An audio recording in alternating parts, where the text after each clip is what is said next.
bipolar ជំងឺ bipolar នៅក្នុងក្រុមនៃការបរយាយធ្វើទឹកចិត្តហ្នឹងគឺខ្ញុំបាននិយាយពាក់ព័ន្ធជាមួយនឹងផ្នែកនៃការវិបលាស់នៃអារម្មណ៍ណាបងប្អូនទាំងគ្នាដែលនៅក្នុងហ្នឹងយើងបាននិយាយអំពី unipolar mood disorder និង bipolar mood disorder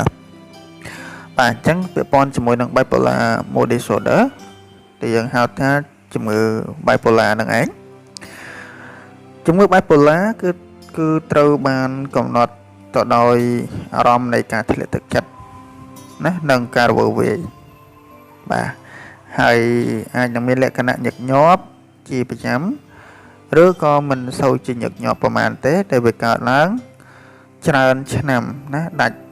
ដោយឡែកណាមានន័យថាច្រើនឆ្នាំហើយម្ដងដាច់ចឹងទៅចឹងកំឡុងពេលនៃការធ្លាក់ទឹកចិត្តឬក៏រវើវាយើងបុគ្គលហ្នឹងគឺគាត់អាចនឹងប្រែក្លាយទៅជាមនុស្សមួយដែលមានបញ្ហាចិត្តវិកលបាទពាក់ព័ន្ធជាមួយនឹងចិត្តវិកលហើយយើងឃើញថាអត្រានៃការធ្វើអត្តឃាតខ្ពស់ចំពោះបុគ្គលដែលមានជំងឺ bipolar mood disorder នេះអញ្ចឹងដល់ពេលដែលគាត់ណាចាប់ផ្ដើមអារម្មណ៍ឡើងខ្ពស់គឺគំនិតនៃការធ្វើអត្តឃាតរបស់គាត់ហ្នឹងគឺលឿនណាហើយពេលខ្លះគាត់ប្រែក្លាយទៅជាចិត្តវិកលគឺគាត់ធ្វើឲ្យដឹងខ្លួនអញ្ចឹងthìគាត់អាចនឹងទៅជាគំនិតមួយអត្តឃាតអញ្ចឹងដែរបាទអញ្ចឹងនៅក្នុង bipolar បាទគេសួរថាតើភាពរវើរវាយណាពីអារម្មណ៍សប្បាយខ្លាំងហ្នឹងយ៉ាងដូចម្ដេចណាគឺវាខុសគ្នាពីភាពសុខស្រួលនៃ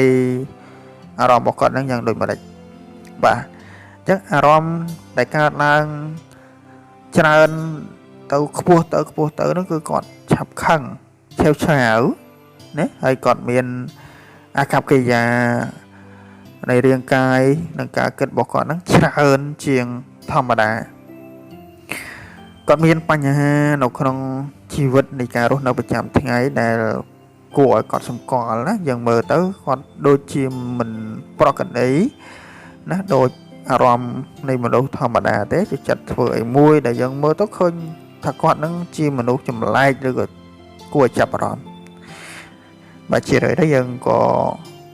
បានដឹងអំពីអារម្មណ៍របស់គាត់ណាដែលឃើញអំពីភាពនៃការឆ្លុះបញ្ចាំងទៅលើតថភាពនៃអ្វីមួយដែលកើតឡើងសម្រាប់អារម្មណ៍របស់គាត់ហើយក៏ភាពនៃការបណ្ដាលមកពីបញ្ហាជីវិតរបស់គាត់ឬក៏ព្រឹត្តិការណ៍នៃជីវិតនោះដែរណានេះគឺយើងមើលឃើញពីភាពរវើរវាយរបស់គាត់ណាបាទអញ្ចឹងយើងអាចកំណត់សម្គាល់ទៅលើរោគសញ្ញារបស់ bipolar ដែលនៅក្នុងនោះយើងឃើញថា bipolar យ៉ាងហោចណាស់គឺមានប្រវត្តិនៃការធ្លាក់ទឹកចិត្ត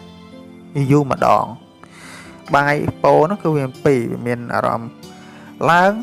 ហើយនឹងចុះណាពេលដែលចុះខ្លាំងគឺ bipolar នោះក៏សប្បាយរីករាយរវើរវាយហួសហេតុតែនៅពេលដែលគាត់ចុះគឺអារម្មណ៍របស់គាត់ក្រៀមក្រំគាត់ធ្លាក់ទឹកចិត្តឯកោបាទអញ្ចឹងនៅពេលដែលគាត់ធ្លាក់ទឹកចិត្តនេះគាត់អាចនឹងធ្វើអត្តឃាតបាទអារម្មណ៍របស់គាត់ផ្លាស់ប្ដូរឆាប់រហ័សដែលរួមមានឆាប់ខឹងឆាវឆាវឆាប់ផ្ទុះនៅកំហឹងណាឆាប់ផ្ទុះឆាប់បញ្ចេញនៅកំហឹងរបស់គាត់ហើយអាកប្បកិរិយារបស់គាត់គឺបំផ្លិចបំផ្លាញខ្លួនឯងបាទជំងឺ bipolar នេះគឺចាយលើអត់ស្ដាយទេបាទហើយធ្វើអ្វីមួយគឺបង្កទៅដោយគ្រោះថ្នាក់ណាបាទអ្នកខ្លះក៏គាត់អាចលះបង់នៅរូបរាងកាយរបស់គាត់ដើម្បីសប្បាយទទួលអារម្មណ៍នៃការរស់នៅរបៀបជាដៃគូអីហ្នឹងអញ្ចឹងទៅបាទហើយគាត់មានមានះរឹងត្អឹង បាទការចំណាយចាយលុយខ្ជិះខ្ជាយប្រើអំពើហិង្សាលើអ្នកដទៃណាមានចំណងផ្លូវភេទហ្នឹងកើតឡើងខ្ពស់ហើយមិនចេះលាក់លៀមអីទេជំងឺបែបបលានេះគឺគាត់អត់ចូលចិត្តលាក់បាំងអារម្មណ៍របស់គាត់ទេបាទគាត់ធ្វើអីគឺគាត់ធ្វើហ្នឹងគាត់ថាម៉េចគឺចឹងឯងហើយយើងឃើញថាពាក់ព័ន្ធជាមួយនឹងការប្រើប្រាស់គ្រឿងញៀនក៏ដូចជាគ្រឿងស្រវឹងជ្រុលជ្រោះណាប្រើខុសប្រើជាបំពេញជំងឺហ្នឹងក៏គាត់អត់សូវចេះហាមខត់នៅអារម្មណ៍របស់គាត់ទេណាគាត់ត្រូវការសុបាយគាត់ត្រូវការធ្វើអីគឺគាត់បំពេញអារម្មណ៍របស់គាត់មានរោគសញ្ញារួមជាច្រើនទៀតដែលក្នុងនោះយើងឃើញថាគាត់មានមមាលនិងជំនឿខុសដែលធ្វើឲ្យអារម្មណ៍របស់គាត់ហ្នឹងកាន់តែរវើរវាយកាន់តែគិតអីមួយដែលចម្លែកណាមើលស្ដាប់ឮហ្នឹងគឺខុសតែម្ដង